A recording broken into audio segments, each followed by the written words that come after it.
årets studenter har været med til at pege på, nemlig Jeppe Raben, B3B, M3B, og Ida Bæktrup, B3C. Værsgo.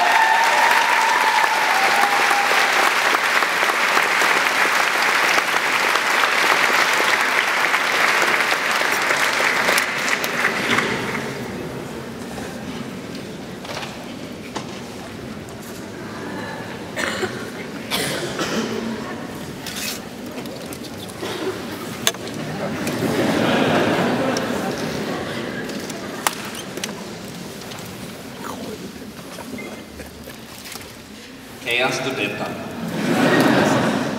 I kender os forhåbentlig, og hvis ikke I gør, så har I hvert fald set os på gangene eller til G5-samlinger, eller måske til fester.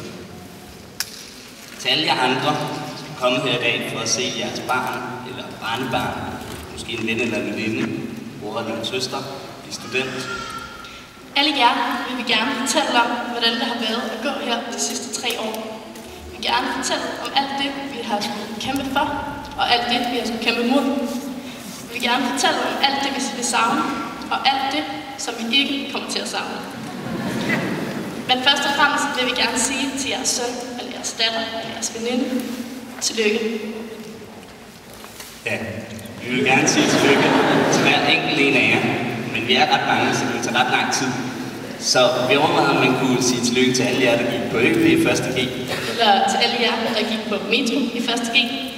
Men siden da er der kommet rigtig mange nye til, og jer vil vi ikke holde med. Så derfor har vi i stedet for valgt at sige tillykke til alle geflonitter, der sidder her i dag og er blevet studenter.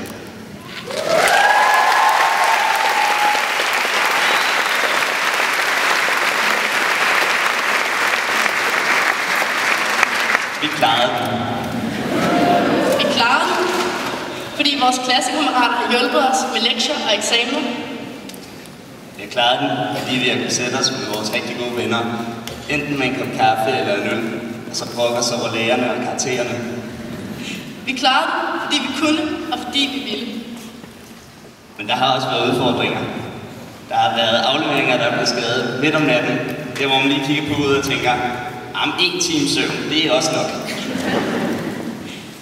Men på trods af ungdomsliv og hjertesorg, på trods af, at man nogle gange ikke kunne mere og ikke ville mere, så klarede vi det. Når vi forlader skolen her i dag, så er det for de fleste af os nok sidste gang, vi er her. Og derfor så forlader vi også noget her. Vi mister noget. Vi vil miste den spændende læsning om græske søjler. Vi vil miste idræt, og hvem kommer ikke til at savne danseprojektet? Der er også nogle ting, som vi mister, som vi stadig er lidt usikre på, hvad er. For eksempel AT. Jeg er sikker på, at vi alle sammen kommer til at savne det. Men hvis ikke vi skal tilbage til skolen her efter sommerferien, hvor skal vi så?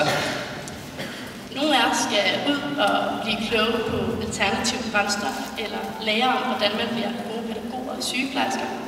Og andre skal læse en hel masse andre spændende ting.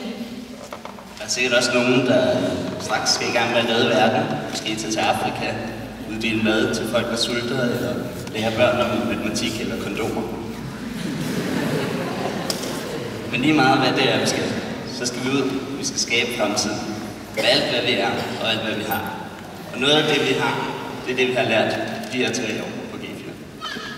Og jeg håber, at om et par uger, når vi er færdige med at skrive og feste og være på Roskilde, at vi alle sammen går ud og gør noget. Gør noget, som er vigtigt og som betyder noget for os. Og nu har jeg altså bevist, at jeg kan sidde nede i 3 år og lytte, i hvert fald nogle gange. Så nu kan jeg ikke kraftedeme klare alt. Og til allersidst, så vil vi sige, at I må ikke glemme de her år, for de har været det værd.